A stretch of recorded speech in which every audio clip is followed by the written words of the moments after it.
இந்த வீடியோவில் நாம் வாட்டர்மெலான் ஜாம் செய்வது எப்படின்றத பற்றி பார்க்க போகிறோம். இப்போது வாட்டர்மெலான் ஜாம் செய்வதற்கு நான் வந்து ஒரு பெரிய வாட்டர்மெலான் எடுத்துட்டுருக்கேன். இதை வந்து நம்ம கட் பண்ணி எடுத்துக்கலாம் பீஸாக. நான் வந்து இதை பாதி தான் கட் பண்ணிக்கிறேன். அந்த வாட்டர்மெலானில் சின்னதாக கட் பண்ணி எடுத்துக்கோங்க. கட் பண்ணிவிட்டு விதையெல்லாம் எடுத்துருங்க. அதில் இருக்கிற விதையெல்லாம் எடுத்துகிட்டு ஒரு ஜூஸர் ஜாரில் போட்டு நம்ம வந்து ஜூஸ் பண்ணிக்கலாம். இதை நல்லா போட்டு எல்லா விதையும் க்ளீனாக எடுத்துருங்க. விதையோடய அரைச்சிடாதீங்க. போட்டு இந்த ஜூஸர் ஜாரில் ஒரு 2-3 சுற்று அடிச்சுக்குங்க. நம்மளுக்கு எப்பவுமே ஜூஸுக்கு அரைக்கிற மாதிரி அரைச்சிக்குங்க. இப்போ நான் அரைச்சிட்டேன்.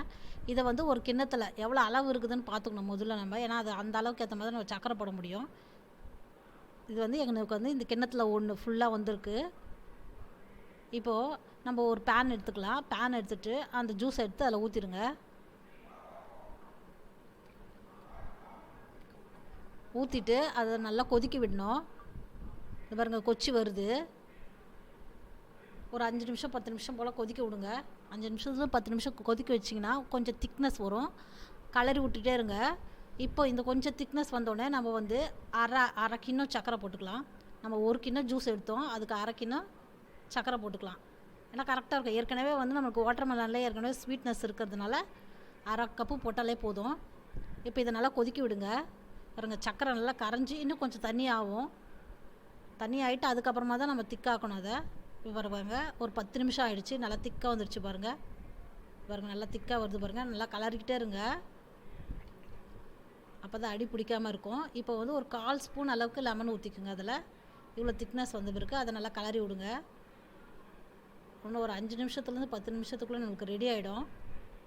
நல்லா கலரிட்டே இருங்க. இப்போ பாருங்கள், நல்லா திக்காக வந்துடுச்சு பாருங்கள். நான் வந்து எவ்வளோ திக்னஸ் வரணுன்றதை காட்டுறேன். ஒரு ஸ்பூன் எடுத்துக்குங்க. பின்னாடி திருப்பிக்குங்க. ஒரு லைன் மாதிரி போட்டுக்குங்க. இப்படி லைன் போட்டு பாருங்களேன். ஸ்ட்ரெயிட்டாக லைன் போட்டு பாருங்கள். பாருங்கள், ஒட்டாமல் வந்துச்சு பாருங்கள் கரண்டியில். இந்த திக்னஸ் நம்மளுக்கு போதும். ஆஃப் பண்ணிருங்க. கொஞ்சம் ஆற விட்டுருங்க. ஆற விட்டுட்டு ஒரு ஏர் டைட் பாட்டிலில் போட்டுக்கோங்க. அப்படி இல்லைன்னா வந்து நம்ம தேன் பாட்டில் வாங்குவோம்ல, அது மாதிரி கண்ணாடி பாட்டில், அதில் எடுத்து போட்டுக்குங்க. ஏர் புகாத பாட்டில்னால் நம்மளுக்கு கெடாமல் இருக்கும் ஜாம் எப்போவுமே. இதை பாருங்கள், நான் எடுத்து போட்டுட்டேன். இப்போ நம்மளுக்கு வாட்டர்மெலான் ஜாம் ரெடி ஆகிடுச்சு. இப்போ நான் ஒரு ப்ரெட்டில் எடுத்து போட்டு காட்டுறேன் பாருங்கள். அது பாருங்கள், நல்லா அழகாக வந்துருச்சு பாருங்கள். இந்த வீடியோ பிடிச்சிருந்தால் லைக் பண்ணுங்கள், ஷேர் பண்ணுங்கள், கமெண்ட் பண்ணுங்கள், சப்ஸ்கிரைப் பண்ணுங்கள். மறக்காமல் பெல் ஐக்கானை கிளிக் பண்ணுங்கள்.